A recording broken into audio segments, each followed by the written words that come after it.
What's up, everybody? Welcome back to For the Minions. What the hell, Jelly? Why are you already laughing? Because I was going to cut you off and say, you ready to fuck this pig? What's up, everybody? And welcome back to For the Minions. Let's fuck this pig. So, usually a weekly podcast. Not so much recently. It's more of a whenever there's updates podcast. And we do have a few updates this week. We got some stuff for Overprime. We're going to talk about their delayed early access announcement. The website's kind of down. And they a new face skin concept that's pretty cool. Fault had a small patch, and then they announced Crunch, and then Predecessor, just a Howitzer, and a Kalari vid. So we're going to get into that. I'm your host, the Mangoose. Joining me, as always, is my friend and co-host with his little co-host, Jellyknees and Smudge. Oh, what's up, Mangoose, dude? I'm happy to be back with FTM. People all the time, because we do ETE, always confused ETE and FTM. Mm-hmm. Right? And I was always like, no, it's this, right? And then the second we started up FTM, they're always crossed in my head now. It's like, we're in ETM, FTE, I don't know, one of those two shows. But with us this week, we've got Stunt back. Welcome back, Stunt. Happy to have you again. Always great to be back. And to be honest with you, I even confused those two shows together. Because you guys are a co-host, so when you're giving updates on Ethereal, I'm like, wait, is this for the minions or is this Ethereal? It's whatever you want it to be. Stunt, go ahead and tell us how you got started into Paragon and your history with it and all that shit. Your favorite hero. I got started with everybody's favorite, the 35 stacking. It was a game I was always playing with family and friends, and it was one of those games where if none of us were able to join, we didn't play. Like if one person missed out on that day, we didn't jump in. But what got me into Paragon was the trailer that my cousin sent me in the beginning. That's what got my attention. Their trailer was amazing. Mm-hmm. So to clear this up, your favorite hero is a dirty 5 stack. There you go. See? 35 stack.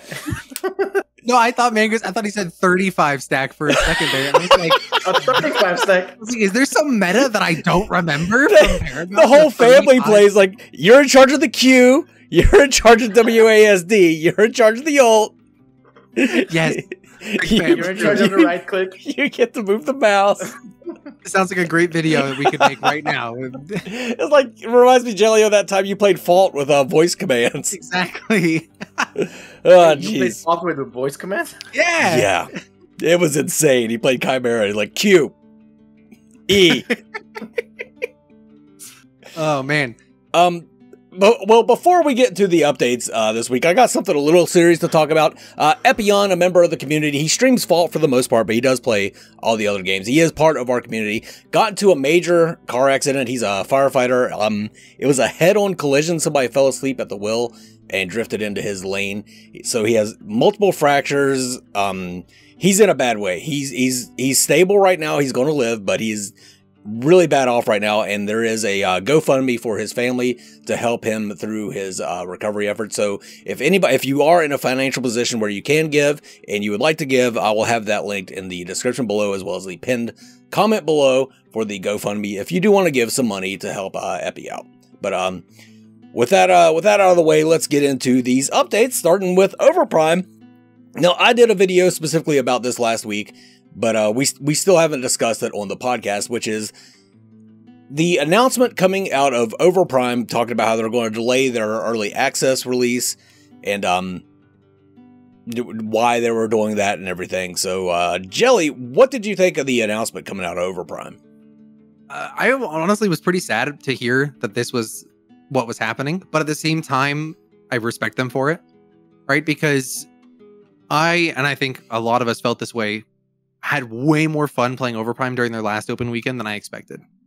Right? And we've talked about it, Mangoose, at length prior to that test of it looks like it's way too fast. It looks like all these things, but you didn't feel that playing the game at all in the majority of cases. So I'm of course sad to see it be delayed because I want to get back into Overprime as soon as I can, but it makes sense. And I think it shows a level of professionalism on their part that a lot of these other companies can emulate and keep in the back of their head going forward. they've been by far the most polished product that we've had out of all of these games so far. And the fact that even they're unhappy with it and pushing it back, I think lays a good foundation for these other companies to do the same thing. I don't know if I agree that they have the most polished product, but they're definitely the most professional company out of all of them. I think they handle things very professionally, and this particular announcement was handled extremely well. Stunt, what do you think of the announcement? I was actually surprised. Surprised in a sense that they had the ability to pop out so much content in the last few months, you know what I mean? And if a company like Overprime is actually stepping back and saying, hey, we have some more work to do on this game before we release it, it just brings up the question, how out of the other games, how many of them have just as much work, if not more? Yeah. If somebody as polished and as professional as Overprime and the backing that they have actually step back, because to me it was always that feeling that after that open weekend, we might see an early access or some kind of alpha or beta that we'd be able to get into, and the message itself was shocking.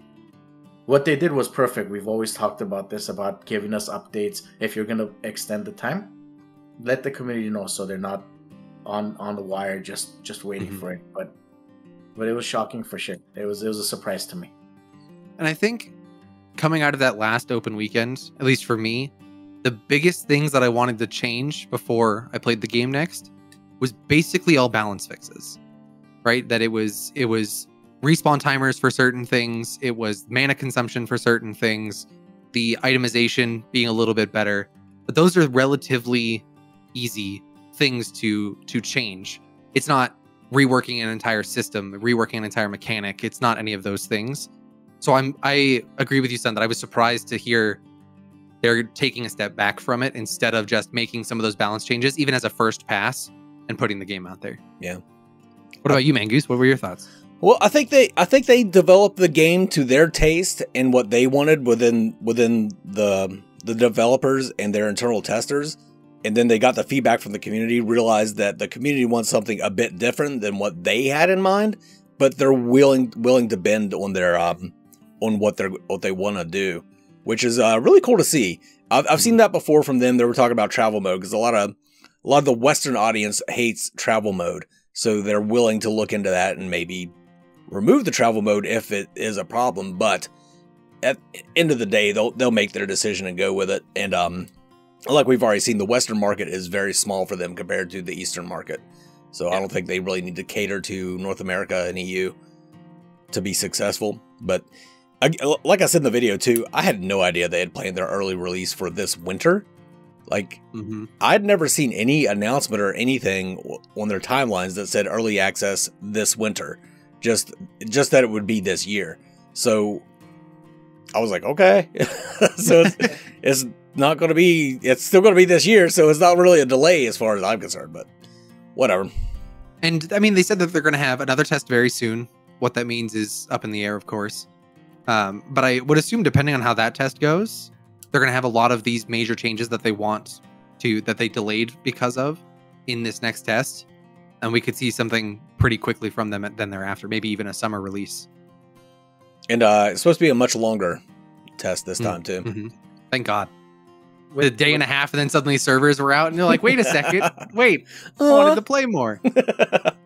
With Overprime's statement too, when it comes down to traveling mode, it shows how difficult it is for this community to get satisfied. I mean, you have a game that gave you travel mode and no boot items, and then you have a game that has boot items that people don't want. You know what I mean? It just shows how difficult it is for developers in general in a MOBA to satisfy their community. It just I don't know if it's the west side of the world or it's just North America, but it's hard because you get both sides. One person doesn't want travel modes and one person doesn't want boot items. How do you fix that situation? Yeah, and then at the end of the day, the developers just need to make a decision and go with it and make it work. Yeah, you can't please everybody, so you got to please yourself. I think an extension of their willingness to change things that I'm curious about, that I don't have a comment necessarily one way or the other on, is their loot boxes. And what their monetization is going to be, because that will determine how responsive or how much people dislike the loot boxes. If it's $1 a loot box, maybe we'll be more lenient. If it's $10 a loot box, maybe less so, right? And so it's finding a balance there. But the Western audience hates loot boxes, right? There's going to be no question that the Western audience is going to be upset about that when it comes out. So I'm very curious to see how they respond to that. Or if they just say, our Western audience isn't the audience that we have core, sorry. Like, it's just one of those things. Yeah. As long as it's just cosmetics and loot boxes, I really don't care that much. I would hate to see anything locked behind loot boxes at all, to where you can only acquire it via loot box. That would be terrible. But yeah, I don't want to see items in loot boxes. That's for damn sure. Yeah. If you give me a way to earn the loot boxes for free, I'm even further lenient, right? Then it really is a choice of me spending money, or I just play the game a little bit longer and get the thing anyway. Yeah. Right? It sucks that it's random, but at least I have the option to get it for free. So with my understanding, the gold that they gave us during the open weekend where we were able to open loot boxes, isn't that the gold you get out of game, or is that the purchase, like out of pocket money? Ooh, I have no idea. Because if you can collect gold like that, yeah. If you can collect gold like that, I agree with you, Jelly. That, hey, if it's cosmetics and it's behind the loot box, makes it more interesting. It's like a gamble. I think there's a better... So Fault took all of the Epic made skins and made those purchasable with in-game currency, which is great. I think that's a great idea for them to get people to get skins. However, the grind to get to some of those higher skins is kind of insane at the same time. Yeah. Right? The fact that, I mean, I've got over 200 hours in the game, and I think I've only afforded one of the highest tier of those free skins, right? Feels kind of bad.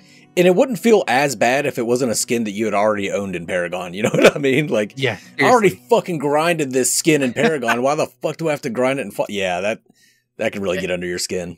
And then you get situations like this where a hero comes out. Now you have to worry, do you want that high-end skin with that matter, or do you want the hero? Yeah. Yep.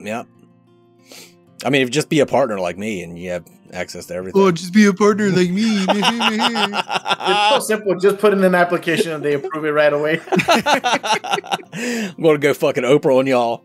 Just become a partner. And then also... You hear that? Okay, Strange Matter. Mangus is saying, make me a partner. There you go. Just do it. No and Stunt. He wants us to be a partner just because he gets to play the new hero 30 minutes before we do. No, because I got that sweet-ass Decker skin for free. That's why. There it is. So, the website, too, it went to, like, really bare bones there for a while, where it was just a picture of Revenant and, like, their logo, and there was nothing you could really click on except for their social links.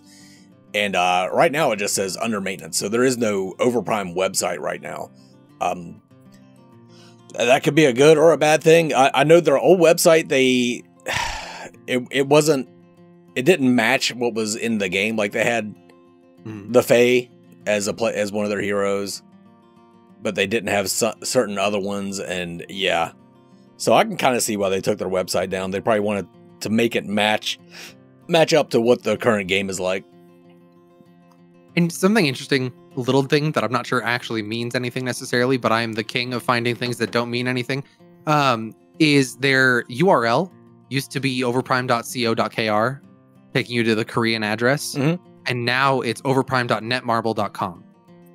So there's been a transition there of some kind that maybe for the Western audience, they are changing the look and feel of the website, and they'll have two different versions. Okay.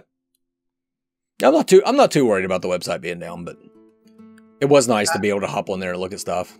It could be a good sign too. If the website is something they're working on, maybe that open weekend they were talking about, or free weekend, whatever, the beta weekend is around the corner. I mean, I wouldn't prioritize a website build over other stuff in the game, but if they're updating it or giving us something, they might be putting more links up for sign-ups and stuff like that. So I'm interested. Yeah. Can't wait. I mean, the website right now says it'll be up by the time this video goes up, or that the maintenance will be over by the time this video goes up. So by the time this goes up, it may be a whole different story. The website's not down. It's got all the things. Yeah. It's got all the information. Right? So we'll have to wait and see. And then their work in progress tab in their Discord, which is like my favorite tab in any Discord ever. They had a concept for, I think it's a skin for the Fae. I can't think of anybody else who it would be a skin for, but it's called Cute Bee, and it's like a... So good. So good. Yeah, it's so good. Okay. We'll have a picture of it up there right now. Stunt, did you see that? I did. And I think what threw me off was seeing a clean without makeup face on Faye. Like that face threw me off. If I hadn't seen the wings or I just pulled up the picture, it's like, dude, what is this? Is this a new hero? Because we're not used to it. We're used to seeing that glittery blue, like the glowing eyes, like eyeshadow and stuff. Yeah. So that clean face and the skin, very creative, very creative. One of the few name changes I don't really mind. They went from the Fae to Tiana, which for some reason makes sense to me. I think it's because it's close to the Soul Calibur fighter that the Fae always reminded me of.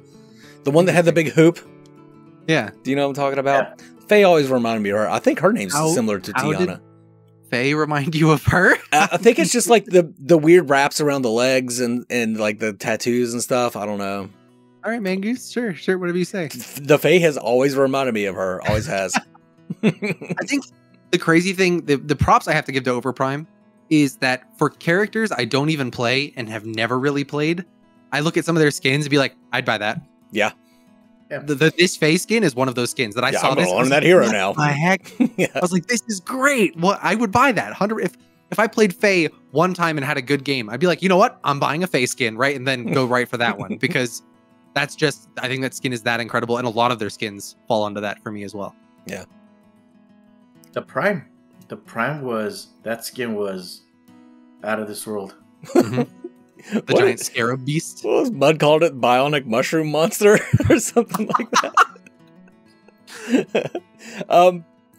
I think that's all the updates we had for Overprime. Did you guys have anything else you wanted to say about Overprime before we move on to Fault?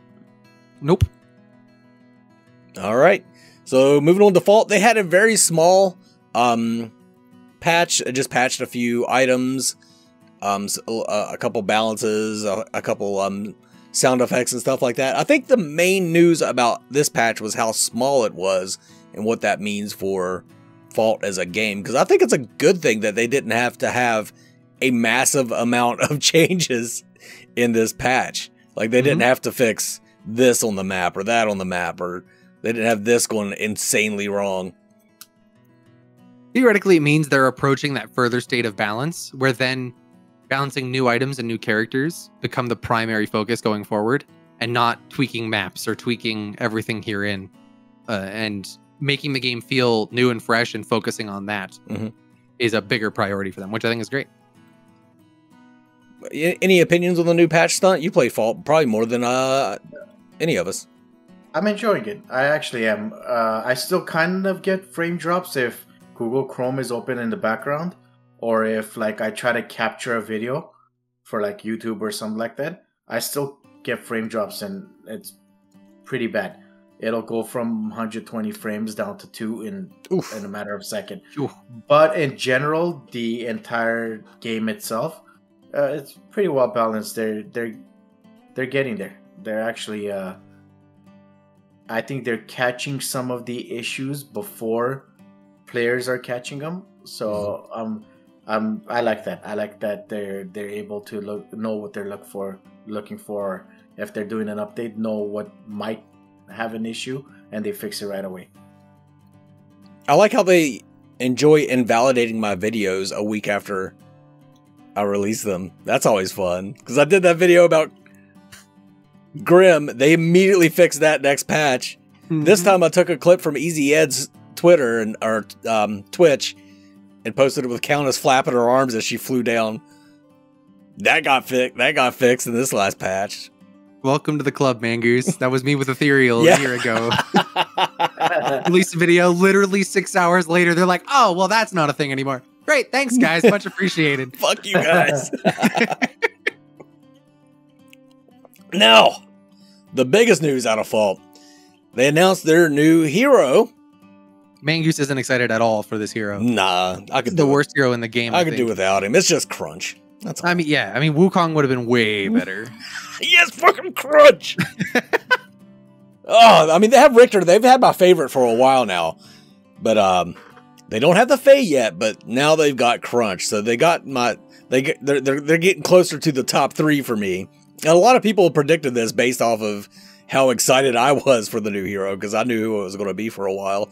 And I think Jelly, you knew who it was because you're a fucking warlock.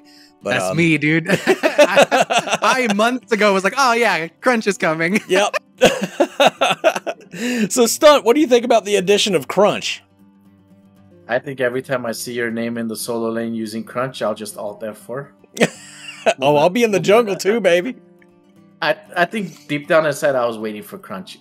Mm-hmm. Deep down inside, aside from my like mains like Rampage and stuff, to me it was very interesting what they were gonna do with Crunch. I think Crunch has the most combos in the game, right? Like in any combo, like I wonder if they're gonna bring that into this game, or they're just gonna have their own kit running the way they want it. So I was excited. I really hope they go with the combo route, because that was part of what made Crunch so fun in Paragon. Oh god, yeah. Was pulling off those combos. It's like Talos and Ethereal is the same way.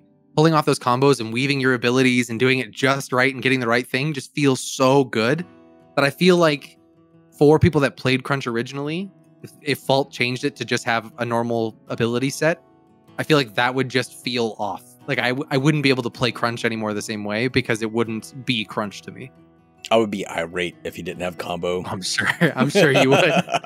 It's a rarity where we have an FTM where Mangoose doesn't bring up Crunch, the Fae, or Richter. So oh, I would be so angry. Crunch is going to be a very dangerous hero, especially with Fault's like Q ability, where you can Q the next attack when you're spamming the buttons. He's going to be a very dangerous hero to play against. As long as I can auto cancel. I'm sure they put that in. So here we go. We'll do this. I think we should do this for all the games going forward. But on release, Crunch, is he going to be broken, balanced, or terrible? Broken for Stunt? sure. Yeah, I completely agree. There's no way he's not broken going into this weekend. Especially if they don't give it a limit to his abilities or his combinations. Yeah. So it's gonna be crazy. As happy as I am to see Crunch coming into the game, I love Crunch. Love seeing him getting added in to their roster. I think it's a little weird that we just got Feng Mao and now we're getting Crunch. Like Feng Mao is an off-lane jungler, and then we're getting another off-lane jungler to follow him up. I think that's a little weird. And so I don't know if that was necessarily. Go ahead. No, you go ahead. All of the releases have felt that way, of like what kind of order are we actually getting these in, right? Because the initial release was Grim Decker. Then you had great, both of them in the dual lane, perfectly fine. Then after that was Grux Moragesh, right? I think Kalari was in there somewhere too. And then I think it was Kalari, and then they did the final two. Moragesh and Richter came together, I think, because it was the Christmas time. Oh, you're right. Okay.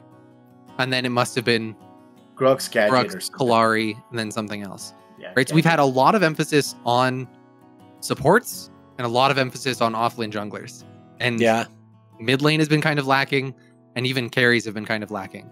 And so it's this weird thing that you kind of end up seeing. And we've seen offlane dominate because of the amount of picks that they have that they can kind of transition between, and them being broken on release as well in the majority of cases. So it's this I'm curious what their thought process is in what roles they're releasing into. Yeah. Again, this is just my thought, but I think Crunch wasn't picked because of a certain order they were going in. I think Crunch was merely picked because it's a fan favorite, a Paragon favorite. So it almost feels like this is where like that marketing aspect is kicking in, because they're saying, hey, these other 3 games or these other 2 games that look like us don't have this hero yet. I'm gonna give it to you guys. Yeah, come try it out. I think that's the only thing that goes to my mind, that they would have actually put Crunch ahead of, let's say, another mid laner possibly, Howie, Iggy. I mean, Yeah, absolutely. And I think also now that I'm just thinking about this, I really hope that YouTube account named Crunch is watching this video and is like super stoked about it, because I remember I'm sure seeing he is. that account all over the place, and so now like the justification of having that YouTube account is back. Oh yeah, I can't wait. I can't wait to play with him. It's gonna be so much fun. Yeah, I think Crunch, the person, is going to be pretty happy about Crunch, the hero. Hopefully. And I think that's about all I had for Fault, unless you guys had anything else you wanted to say. I don't think so. nope. All right, let's move on to your Predecessor. Not much coming out of Predecessor. We had a Howitzer video of him using his ultimate, and then a Kalari video where she zerps through like a hole in the wall in side lane and deletes somebody. So again, it's just I'm happy to see these videos. I want more meat and potatoes out of them. I would rather see like a long, boring, like coding thing that I barely understand than these videos at this point. Like, Was it the Howie video that was showing the ping system? was it really? I think it was either Howie or a Gideon video, but I think it was the Howitzer one. That he goes up in the air and he pings a character, and it switches transitions to another character's perspective, and there's a ping on them. And so it shows that they've got some kind of, I would assume it's a middle mouse ping system, because no like wheel came up on screen. Oh, that'd be nice. I'm curious to see what that is. How- But that's the biggest thing that we got out of both of those videos. And I wouldn't call that big necessarily. Howie pinged the Gideon in mid lane. There it is. Now, the only confusing part about that ping too is if 5 different teammates ping the same hero, is it going to give me 5 different pings Just on that flags same sticking hero? out from every direction. Yeah, or This is guy! it going to cancel everybody else's ping? Almost like, hey, that one person is pinged. You see what I'm saying? Hopefully- that ping is going to be pretty confusing. Yeah, hopefully they go the Apex Legends route, that if somebody acknowledges your ping by hitting the ping button, it kind of pulses for a second, and basically either it has a voice line in Apex, but for me the ping would be enough of it someone confirming, yes, I'm going on this person. Right? Just the little detail there, but it's not full on getting another flag or another ping or whatever it is, right? Hopefully they've got something like that in there. Because it'll drive the jungler sorry for cutting you off, Magus, but it'll drive the jungler crazy.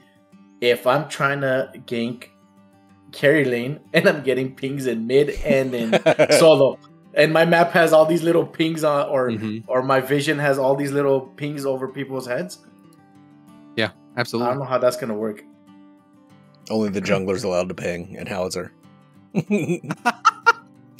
Oh, the Howitzer video does kind of illustrate something that we already knew, but a lot of people may not understand. His ultimate has been changed. Like, he no longer has the rain of missiles that come down. He gets to fly for a little bit, and it gets a lowered cooldown on his Q, his R2000 rocket, so he can kind of spam those while he's flying around in the air. So that's kind of different for people that didn't know that. And then the Kalari video, that was kind of a cool concept where she kind of zerps through a hole in the wall to get somebody. Super. So it shows their hitboxes are really clean, right? Their collision is also super clean. As a Kalari main, I loved seeing that. I was like, heck yes, I can pull flashy plays like that. Absolutely. The weird thing to me about that video is it looked like it was a lock-on, because she zipped through that and was instantly doing damage. She didn't like go through them to deal damage.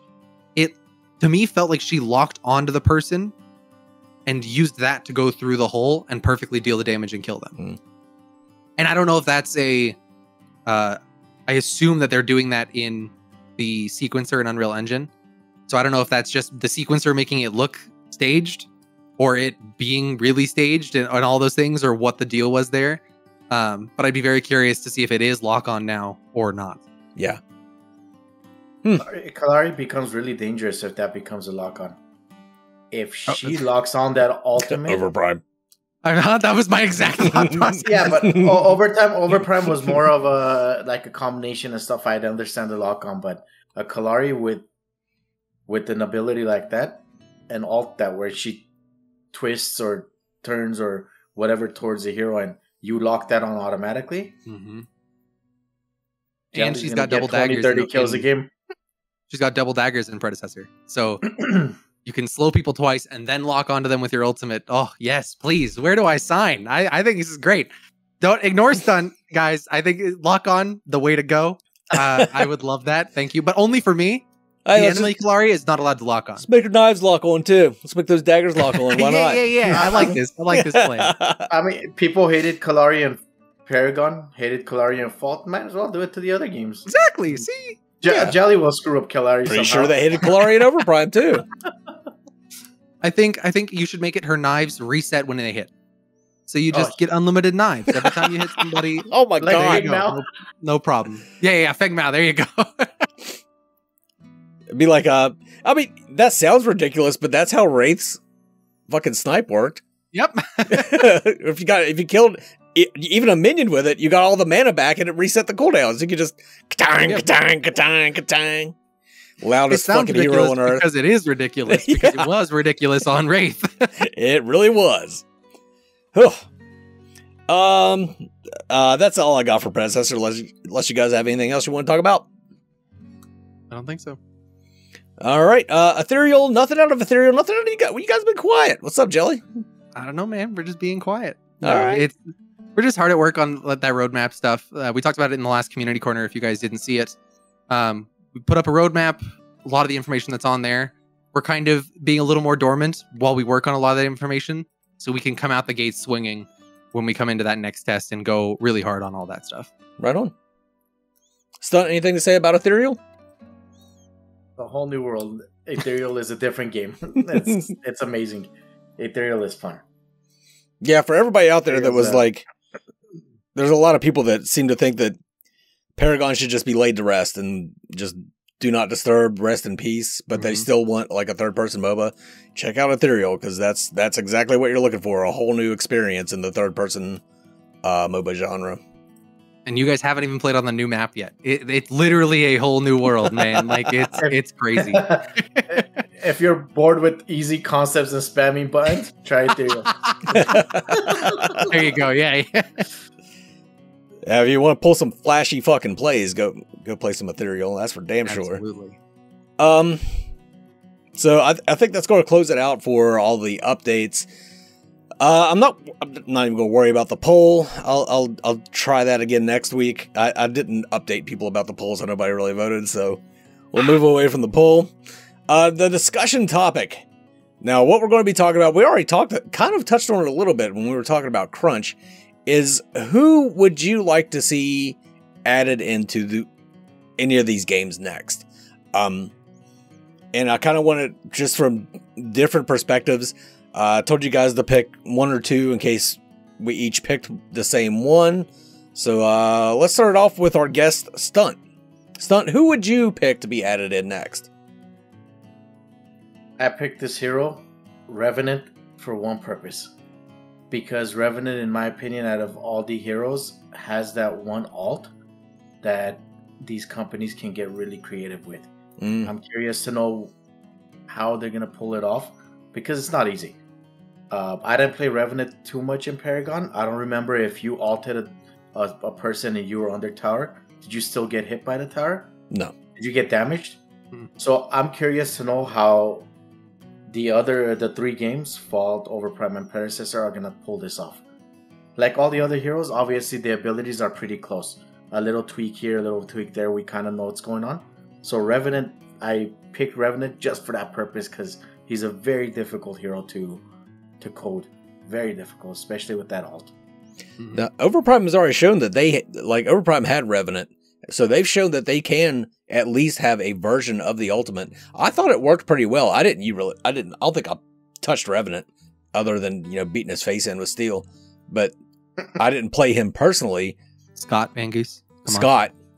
And what's his name? Shade? His name's Shade in Overprime, isn't it? So Shade's ultimate, I believe what it did, it rooted people too. It didn't just transform to another world. It rooted them, and they took damage over time, I believe.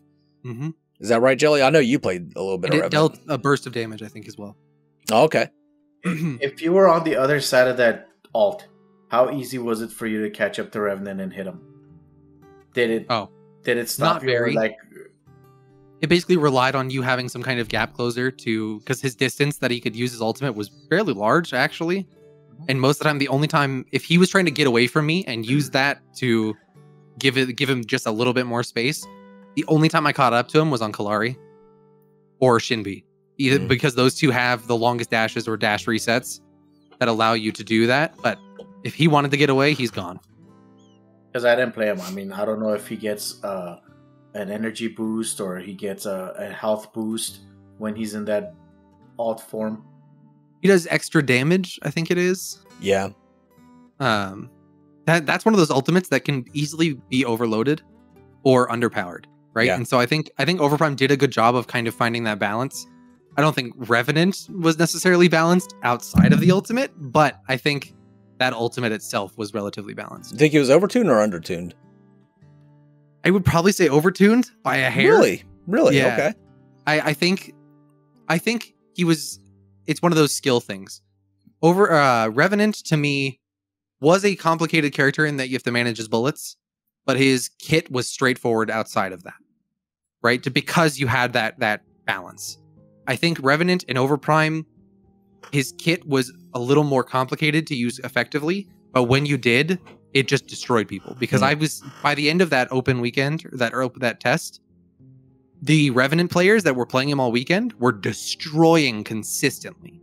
And so I think he's overtuned for people that know how to play him, but then just slightly too high on the skill cap for people picking him up for the first time.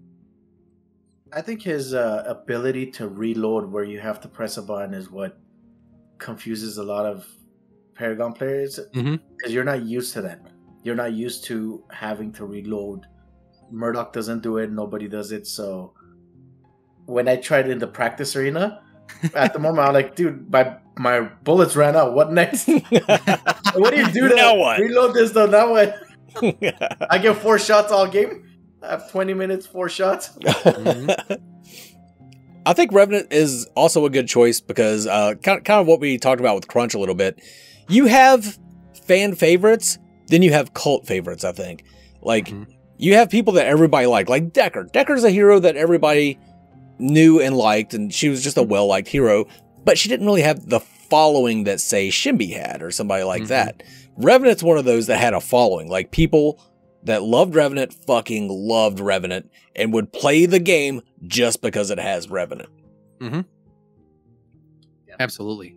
And I'm sure every hero is like that. Like, has a small following, but I think Revenant's following is probably bigger than, say, a Decker following. That's the one that people are waiting for is Decker. I think 100%. There's way more people waiting for like Crunch or Revenant or what have you. Yeah, absolutely. All right, Mangoose, you want me to go first? Or do you want to go first? I want you to go first. All right, because I got a bit of a controversial one, actually. Oh, God. It's going to be Wukong. Yeah, actually. Really? I do want to see Wukong as the next hero for these games, and I have a kind of a specific reason as to why. Is Wukong, I think, will show very quickly what the capabilities of the balance department and their game development departments are. Because Wukong is overtuned as all hell in Paragon.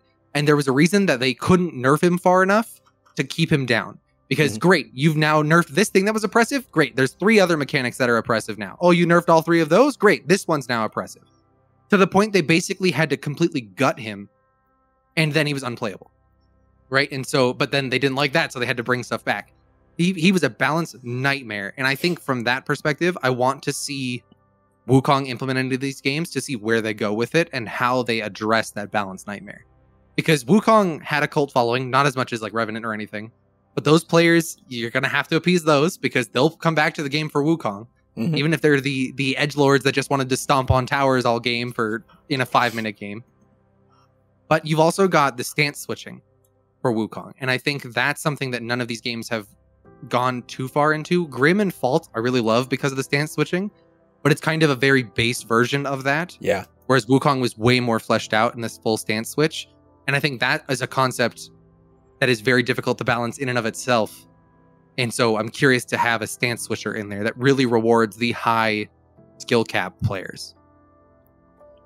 That's interesting. Stunt with a programming challenge. You went with a balancing challenge as far as adding add this so that we can see that you can do this. Add Revenant so that we can see you can program as ultimate. Add Wukong so we can see that you could balance your game. And I think for me, a close second, it was hard to pick between the two. Wraith is the same way.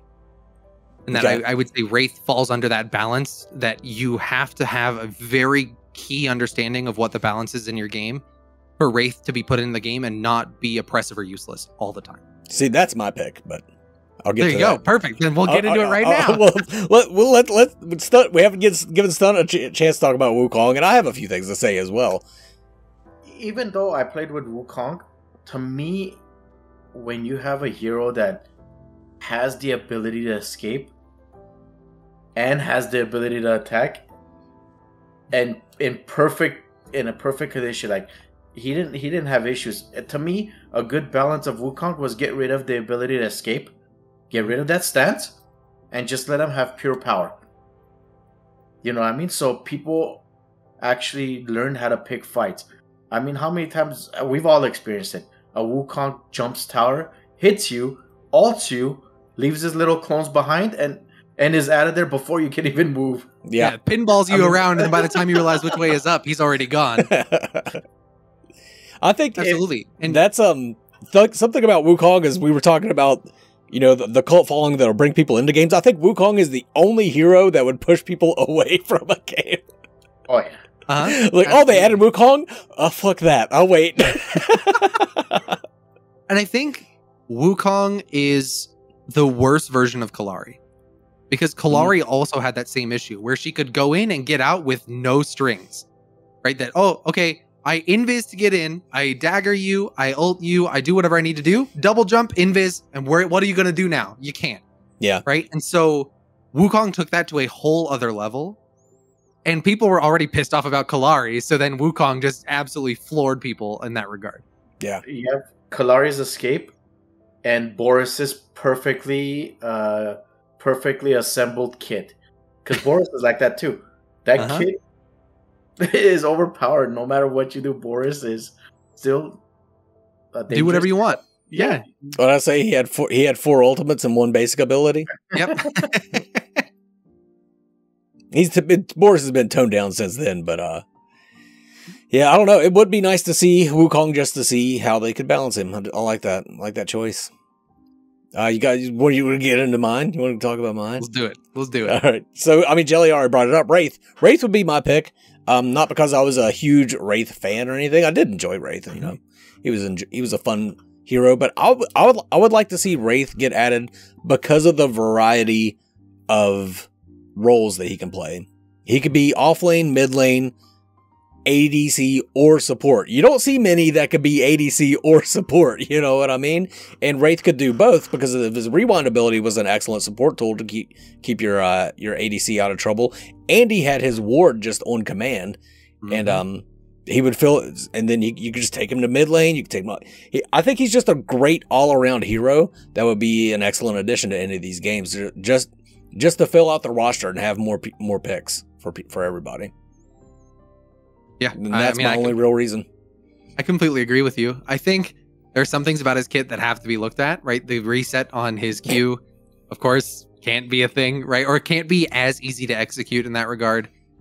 His rewind was consistently too strong because of just the nature of the ability.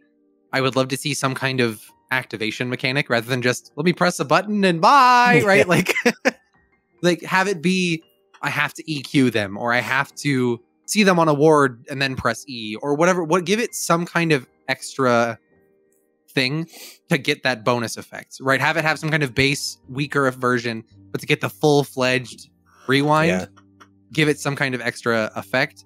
I also love his ultimate. Even though it's relatively underpowered as ultimates go, I think it creates opportunities for coordinated play that we don't really see in a lot of these games right now, like full-on coordinated play. And by association, similar to when Kalari was released in Vault, it forces people to learn how to ward. Because you have to know where people are before that ultimate drops, so you can have an expectation of what's going to happen. And make it a little quieter. Make his entire kit a little quieter. I like the idea of an activation for rewind. I think it'd be cool if you marked him with E and then you had to hit them with the snipe in order for it to actually rewind them. Yeah, I think that's fine. Right, give it just that little bit of something that makes it harder. It's still relatively easy to pull off, but it's not just purely 100% consistent. Right. And that would kind of take away, like, one of the easier ways to play him was you see somebody low health, you hit them with rewind, and then you just wait for them to go back to the spot you know they're going to be and whack them with the snipe. It provides a level of counterplay. If he hits me with the initial part of his E, and I know he's looking for the snipe, then I double jump his Kalari, then I do a dash, then I use Gideon Portal, then whatever the thing is, to provide just that little bit of chance that I have to get away, instead of it just being, I don't get to play the game for the next 3 seconds, because no matter what I do, I'm just going back to 3 seconds ago. Yeah. I agree. I mean, he didn't go through my mind. I totally forgot about him. But Wraith has that balancing and the coding issue too. I mean, most of these games have a countess that rewinds back from the original spot she came from. But Wraith, to go back 3 seconds, you know what I mean? It's interesting how these companies are gonna pull it off. We know Overprime might be able to pull it off. The Gideon almost did that, or I don't know if Gideon's was just a pull or a rewind, but that right click, you were brought back into the center of that target. So it's interesting.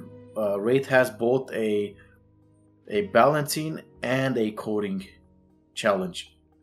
Yeah, depending on the length of the rewind, you have to consistently store the coordinates of where they were 3 seconds ago, 5 seconds ago. Yeah. Or every character in the game. Every enemy character in the game. Oh god, can you imagine being able to rewind your allies? How fucking annoying that would be. Dude, that'd be so anti-fun. I would 100% get in a game with Mangoose as my support and be like, oh, rewind, bye!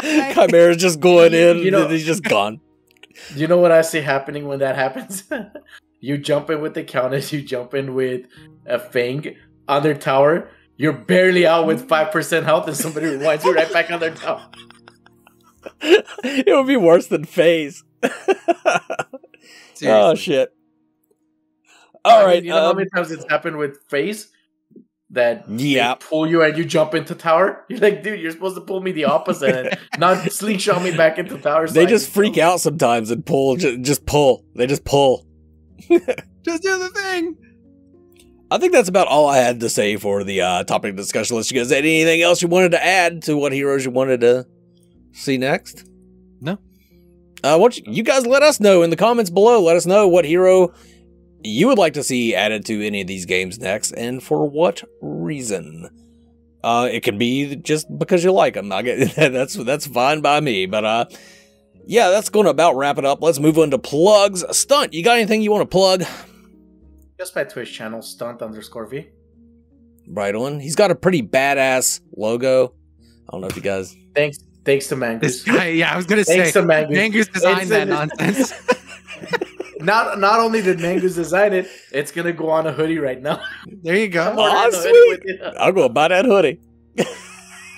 Wait till you see the emotes, like my subscriber emotes and stuff. Yeah. There you go. Jell, you got anything to plug? Not right now. I'm moving this weekend, so super exciting. This will be the last time you have this backdrop for me. Yeah. And so not for this week, but maybe by next week. I'm sad. I'm moving the day Crunch comes out. So I'm like, I won't have computer access all day. It's going to feel so bad. Get wrecked, Jelly. He's going to Void Lane. You're going to see a water fountain and stuff like that in the background. It's okay. I'll come back on Sunday and still already be better than Mangoose on Crunch. So, ouch. Probably. Checks out. All right, folks, that is going to close it out for this week. Appreciate you coming out. If you're watching the premiere, this is the end, and thanks for watching. If you're watching this as a video, this is also the end, and thanks for watching. But for now, this is the entire For the Means crew signing off. This pig has been fucked. What? Mangoose. Special shout out to channel members Foolish Bloodhunter, Jellyknees, Meow Mix for Men, Stunt, Ferrith, and Raven.